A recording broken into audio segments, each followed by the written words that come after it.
আয়নাবুড়ির আধারের মনোমুগ্ধকর সৌন্দর্য, অনেক জানা অজানা তথ্য এবং অনেক সুন্দর সুন্দর আর্কিটেকচারাল ফিচার্স নিয়ে আমার এই ব্লগে আপনাদের সকলকে স্বাগতম। আসসালামু আলাইকুম, আমি জান্নাতুল ফেরদৌস। আর আজকে আমি চলে এসেছি নাটোরের সব থেকে সুন্দর বাড়িতে, আয়নাবুড়ির আধারে। 3400 স্কোয়ার ফিটের এই বাড়িটি নাটোরের কানাইখালী রোডে অবস্থিত।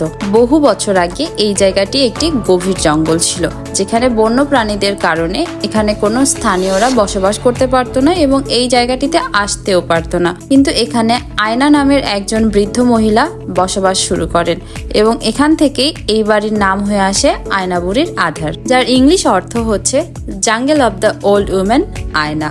পুরো বাড়ি জুড়ে সার্কুলেশন, ভেন্টিলেশন, ন্যাচারাল লাইট এবং গ্রিনারির কোনো কমতি নাই। যেদিকেই তাকাই শুধু সবুজ আর সবুজ। ইভেন সাইডের আশপাশটাও বেশ সবুজ ছিল, যার কারণে বাড়িটা একদম অন্যরকম একটা সৌন্দর্য ক্যারি করছিল। বাড়িটির ফাংশন এতটা সুন্দরভাবে সলভ। চলেন এবার একটু বাড়ির ভিতরটা দেখিয়ে আনি। গ্রাউন্ড ফ্লোরে আমরা পেয়ে যাচ্ছি পাবলিক অ্যান্ড সেমি পাবলিক জোনগুলো।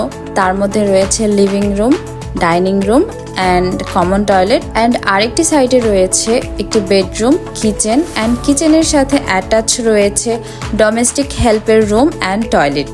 এই ইউ শেপের মাসের অ্যাক্সেসিবিলিটিটা অনেক ভালো। অ্যান্ড এই প্রজেক্ট চলাকালীন সময় আর্কিটেক্টসরা যখন টেক্সচার প্যালেট অ্যান্ড কালার প্যালেটটা সিলেক্ট করছিল, তখন তারা এই স্ট্রাকচারের চারপাশের সৌন্দর্য দ্বারা অনুপ্রাণিত হয়েছিল এবং এটি নির্মল পরিবেশকে অপ্রতিরোধ না করেই এই স্ট্রাকচারটি একটি অ্যাটেনশন ড্র করছে চারদিকের। এই রেসিডেন্সের building construction material concrete, exposed brick, wood, glass and MS bar হওয়া সত্ত্বেও বাড়িটার কোনায় কোনায় একটা অন্যরকম মায়া, যেটা আপনাকে মুগ্ধ করেই ছাড়বে। গ্রাউন্ড ফ্লোরের ফাংশনাল জোনিং গুলো আলাদা আলাদা হওয়ার কারণে দেখা যাচ্ছে কোনো স্পেসেই আলাদা ডিস্টারবেন্স আসছে না। এবার চলে যাব ফার্স্ট ফ্লোরে। 3 তলা বিশিষ্ট এই বাড়িটির সব থেকে মজার ফিচার কি জানেন? সব থেকে মজার ফিচার্স হচ্ছে এই বাড়িতে প্রচুর ভার্টিক্যাল কমিউনিকেশনস হওয়ার পসিবিলিটি আছে। মানে আপনি যেই ফ্লোরেই থাকেন না কেন, আপনার কোথাও একা একা লাগবে না। আপনি সেকেন্ড ফ্লোর থেকেও ফার্স্ট ফ্লোর, গ্রাউন্ড ফ্লোরে কমিউনিকেট করতে পারবেন। গ্রাউন্ড ফ্লোরে থাকা অবস্থাতেও আপনি ফার্স্ট ফ্লোর অ্যান্ড সেকেন্ড ফ্লোরের সাথে কমিউনিকেট করতে পারবেন। মানে এই যে ইন্টারেকশনস এর ব্যাপারটা, এটা ভার্টিক্যালি হচ্ছে। ফার্স্ট ফ্লোর প্ল্যানে 2টা মাস্টার বেডরুম, একটা ফ্যামিলি লিভিং রুম অ্যান্ড আরো একটি কিচেন রয়েছে। 2টি লিভিং রুম থাকার কারণে হচ্ছে কি, ফ্যামিলি লিভিং রুমে বাহিরের কেউ ইন্টারাপ্ট করছে না, অ্যান্ড যার কারণে জোনিং গুলো খুব সুন্দরভাবে ডিভাইডেড হয়েছে। মানে ফাংশন গুলো যেভাবে অ্যারেঞ্জ করা হয়েছে, দ্যাট ইজ অ্যামেজিং। আর চারপাশের গ্রিনারির কথা তো বাদই দিলাম, মানে বলে শেষ করা যাবে না। একটা বাড়িতে এত সবুজ জাস্ট অনেক অসাধারণ। এই ভিডিওটি দেখার পর আপনারা সবাই নিজেদের বাড়িতে কয়টি গাছ আছে গুনবেন এবং কমেন্টে অবশ্যই জানাবেন কয়টি গাছ আছে। কারণ এই বাড়িটির ফাংশনই শুধু সুন্দরভাবে সলভ না, এই বাড়িটির ক্লাইমেটিক কনসিডারেশনও অনেক ভালো। বাড়ির ভিতরে সবুজ, বাড়ির বাহিরে সবুজ, যেদিকে তাকায় শুধু সবুজ আর সবুজ। তাহলে বলেন এই বাড়ির ভিতরে টেম্পারেচার বেশি হবে না বাহিরের টেম্পারেচার? নাটোরের অতিরিক্ত গরমে যখন আমি আধেক সেদ্ধ প্রায়, তখন আমার এই বাড়ির ভিতরে এসে মনে হয়েছে একটা প্রশান্তির স্থানে এসেছি রেস্ট নিতে। যদিও প্রত্যেক রুমে আলাদা আলাদা এয়ার কুলার এবং ফ্যান রয়েছে, কিন্তু আমার মনে হয়েছে কোনো ফ্যান কিংবা এসির প্রয়োজন নেই এই বাড়ির ভিতরে। কারণ এক্সটার্নাল টেম্পারেচারের থেকে ইন্টারনাল টেম্পারেচারটা অনেক কম ছিল মনে হয়েছে। কন্টেম্পোরারি আর্কিটেকচারের এই বিষয়টা আমার বেশ ভালো লাগে। যেই স্ট্রাকচারেই যাবেন না কেন, ক্লোজ টু দ্য নেচার একটা ভাইব অলওয়েজই পাবেন।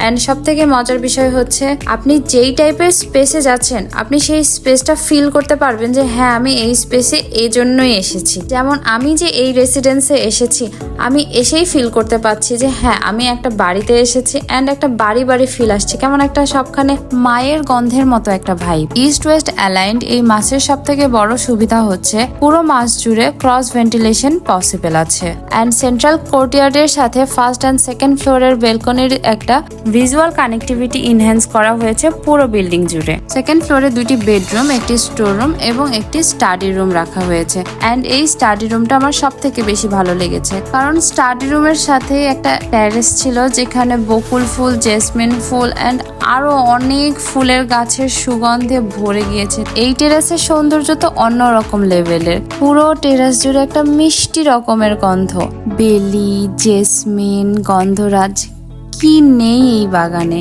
একবার চিন্তা করে দেখেন, আপনি এই স্টাডি রুমে বসে গল্পের বই পড়ছেন এন্ড এই সময়ে একটা ঝুম বৃষ্টি আসছে।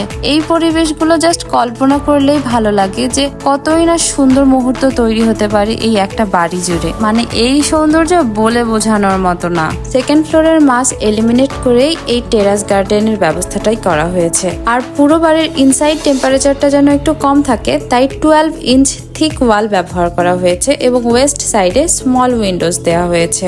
এই আর্কিটেকচারাল ফিচার্স গুলোই একটা বাড়িকে অনেক সুন্দর বাড়ি তৈরি করতে পারে। এছাড়াও ব্রিক জালি, pointing brick walls, spiral stair and pergola তো আছেই সৌন্দর্য বৃদ্ধি করার জন্য। সো এই রেসিডেন্সটা একটা বেস্ট প্রজেক্ট আমার কাছে মনে হয়েছে, কারণ এই প্রজেক্টটি ক্লাইমেট, লাইট অ্যান্ড নেচারের সাথে একটা কানেকশন মেনটেন করতে পেরেছে অ্যান্ড ভিজুয়াল অ্যান্ড ট্যাক্টাইল ইন্টারেকশনটা সারাউন্ডিংসের সাথে বৃদ্ধি করতে পেরেছে, যেটা আমার বেশ ভালো লেগেছে।